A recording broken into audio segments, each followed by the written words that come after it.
Imaginez que vous ayez reçu une poupée en cadeau. Depuis ce jour, des choses étranges ont commencé à se produire, vous entendez des enfants pleurer, vous voyez des objets tomber sans raison. Eh bien, c'est arrivé à une famille de Floride. Les poupées sont effrayantes en général parce qu'elles n'ont pas d'émotion. C'est du moins ce qu'affirment les scientifiques. Si vous en avez déjà eu une, vous avez peut-être déjà eu l'impression que la poupée vous observait. Heureusement, il ne se passe habituellement rien de plus. Mais ce n'était pas si simple pour Robert et sa poupée. Cette histoire a commencé dans la 3e ville la plus hantée des États-Unis, Key West, en Floride. Il y a tellement de maisons hantées dans cette zone que les habitants se sont habitués à voir des fantômes. Je ne sais pas si c'est vrai, mais je ne voudrais pas y vivre pour le découvrir. Et pourtant, tous ces fantômes ne sont rien comparés à la poupée de Robert. Un garçon nommé Robert Eugene Otto a reçu une poupée en cadeau de la part de son grand-père. La poupée avait été fabriquée en Allemagne en 1904 par une société produisant des jouets coûteux et bizarres. Toutes leurs poupées donnèrent la chair de poule quand on les regardait. Mais le garçon adorait sa poupée et ils devinrent inséparables. Leur lien était si fort que Robert abandonna son prénom pour le donner à la poupée. Depuis lors, le garçon s'appela Otto, c'était son nom de famille. Otto faisait tout avec sa poupée. C'était vraiment sa meilleure amie. Ils jouaient ensemble toute la journée. Comme cette poupée était aussi grande qu'un enfant, Otto lui donna son costume de marin préféré. Rien de bon ne dure éternellement, et son amitié avec Robert la poupée prit fin. Otto lui reprochait toutes les mauvaises choses qui se produisèrent dans la maison, les verres qui tombaient et se brisaient, les portes qui s'ouvraient au hasard, et d'autres choses inhabituelles. Mais bien sûr, ses parents ne croyaient pas à ces histoires. Une nuit, ces derniers entendirent de grands cris provenant de la chambre d'Otto, et ils se précipitèrent pour voir ce qu'il se passait. Ils virent Otto qui tenait Robert par le cou, afin de l'empêcher de bouger et de saccager la chambre. Une autre fois, Otto se réveilla et vit Robert assis sur son lit. Les meubles bougeaient, les livres tombaient, les jouets étaient abîmés. La scène ressemblait à un film d'horreur. Les parents, réveillés au milieu de la nuit, crurent qu'on les cambriolait. Des cris et des bruits provenaient de la chambre d'Otto. Lorsqu'ils entrèrent, ils furent choqués. Otto s'était caché dans un coin, une expression de terreur sur le visage, et Robert la poupée était assis paisiblement sur le lit, comme si rien ne s'était passé.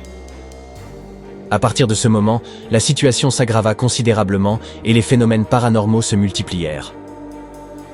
Otto était hypnotisé par la poupée et il commença à la traiter comme une personne normale, passant des heures à lui parler. Il parlait tout le temps.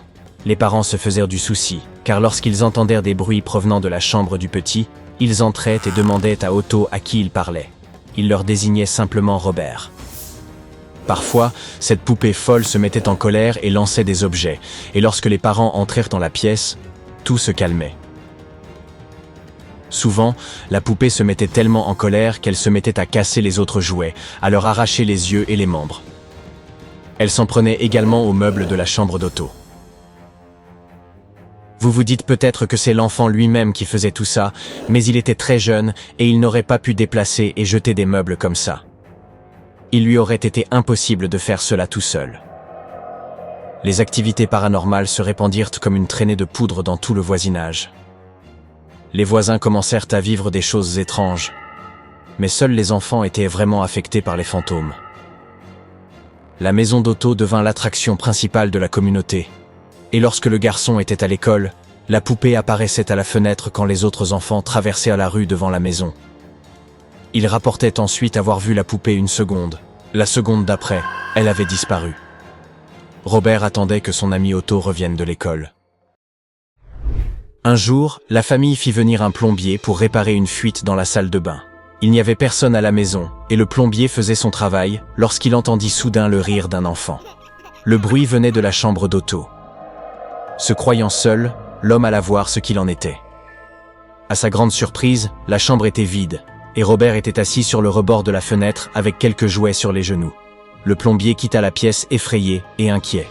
Au bout d'un certain temps, il entendit du vacarme en provenance de la chambre. Il se précipita pour voir ce qui s'était passé.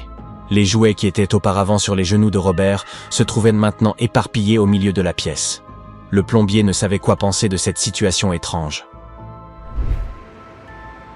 Plus tard, Otto déménagea à New York et à Chicago pour étudier l'art.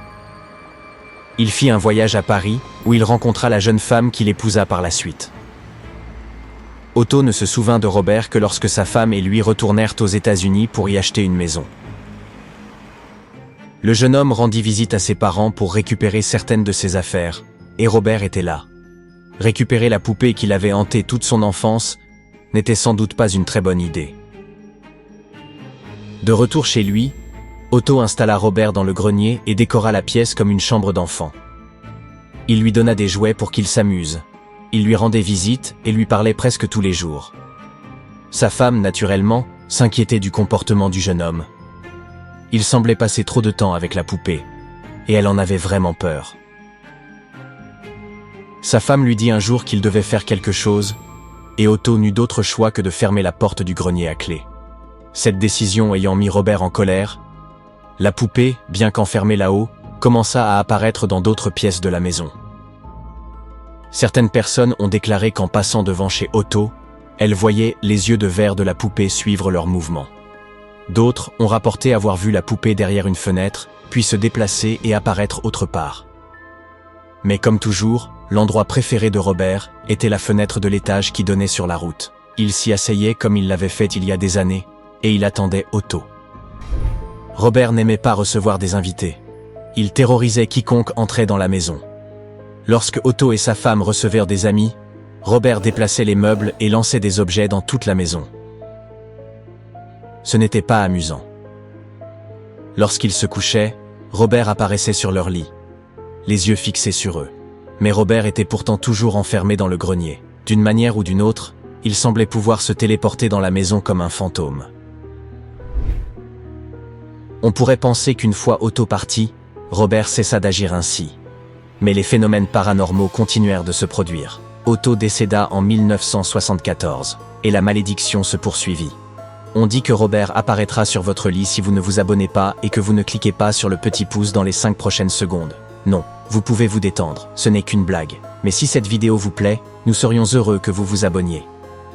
Robert est resté dans la maison après le décès d'Otto.